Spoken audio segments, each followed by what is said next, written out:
Hello, and welcome to the Daily Atheist. I'm Chris Mallard. Thank you for joining me. In this episode of the Evil God Monster of Abraham series, we'll cover Genesis chapter 7 in the Book of Death, the chapter in which we see the endless wrath of the loving, forgiving, merciful God of the Bible as he murders the world. Stick around.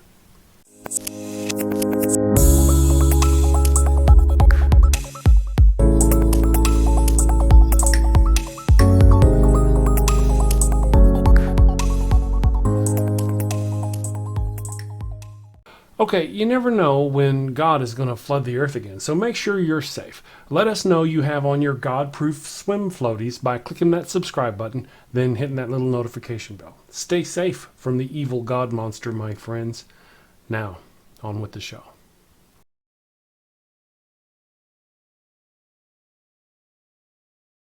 So let's start with the low-hanging fruit here. We all know that the evil God monster brags about killing all the creatures of the world in the story of Noah. I could stop there and argue that point if you like. We could once again talk about the innocent babies and kittens, puppies, elderly, infirm, sinful, and innocent alike who didn't just die but were horrifyingly drowned in a flood. Oh, sure, the text tells us that all the people of the earth had wickedness in their heart, but really, every child had wickedness in its heart? Murder all the animals because the people have wickedness in their heart? See, this God monster brags about doing such things. So, slam dunk for me. These episodes practically write themselves. But wait, there's more. More, you say? Why, yes. There are many forms of harm. In an earlier chapter, I mentioned how the authors of the Bible tend to waste precious time and page space on nonsense when they could have used it for more moral lessons. Things like not to rape people, not to take young girls as sex slaves, not to talk in the theater, and not to put pineapple on pizza for God's sake. You know, modern notions of morality. And here, once again, we see a wasted opportunity. Lots of wasted opportunities. Genesis 7, verses 2 and 3 say, "Take with you 7 pairs of every kind of clean animal, a male and its mate, and 1 pair of every kind of unclean animal, a male and its mate, and also 7 pairs of every kind of bird, male and female, to keep their various kind alive throughout the earth." Then it says in verse 4, "I will send rain on the earth for 40 days and 40 nights, and I will wipe from the face of the earth every living creature I have made." Then it says Noah did as commanded, so we can presume all the animals are on the boat. Then it tells us how old Noah is. Then in verse 8 and 9 it tells us again about the animals as they enter the ark. Pairs of clean and unclean animals, of birds and all of the creatures that move along the ground, male and female, came to Noah and entered the ark, as God had commanded. Verse 11 again points out Noah's age, this time down to the day, to indicate when the flood started, because that's powerfully important information.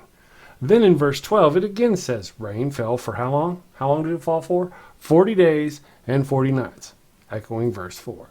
Verses 14 and 16 again tell us about all the animals. They had with them every wild animal according to its kind, all livestock according to their kind, every creature that moves along the ground according to its kind, and every bird according to its kind, everything with wings.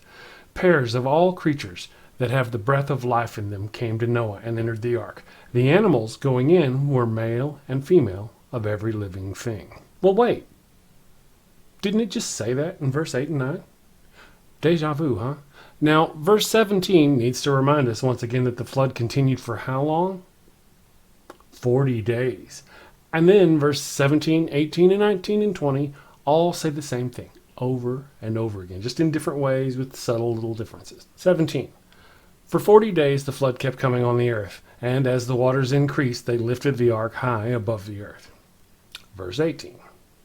The water rose and increased greatly on the earth, and the ark floated on the surface of the water. Verse 19. They rose greatly on the earth, and all the high mountains under the entire heavens were covered. Verse 20. The waters rose and covered the mountains to a depth of more than 15 cubits. You see where I'm going with this? Then verse 21 through 23 does the same thing, repeats the same idea over and over again. Verse 21, every living thing that moved on the land perished, birds, livestock, wild animals, all the creatures that swarm over the earth, and all mankind. Verse 22, everything on dry land that had the breath of life in its nostrils died. Verse 23, Every living thing on the face of the earth was wiped out. People and animals and the creatures that move along the ground and the birds were wiped from the earth. Is that not a massive waste of time? You can argue that there are subtle differences, and there are, but come on. Just one of those lines could have said something like, after the flood, Noah and his family learned it was important to boil their water before they drank it, or they could get sick and die. But no, just more crazy talk. Let's not toss actual useful information in there. Is there some kind of hidden secret meaning buried within the text?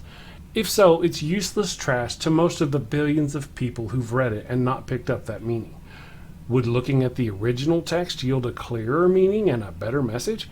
If it does, again, it's useless trash since most people will never experience that version.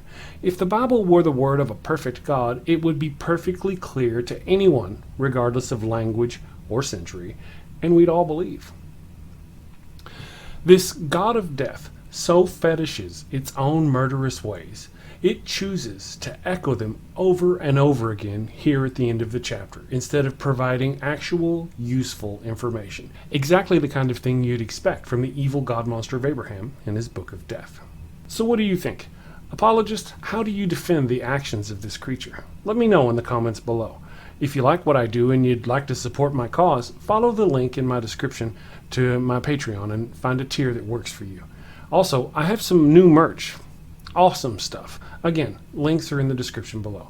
Thank you for all your help and your support. I appreciate it. Remember, let us know you're safe and that you have your anti-God floaties on by hitting that subscribe button and that little notification bell. Stay safe, my friends. Thank you, and take care.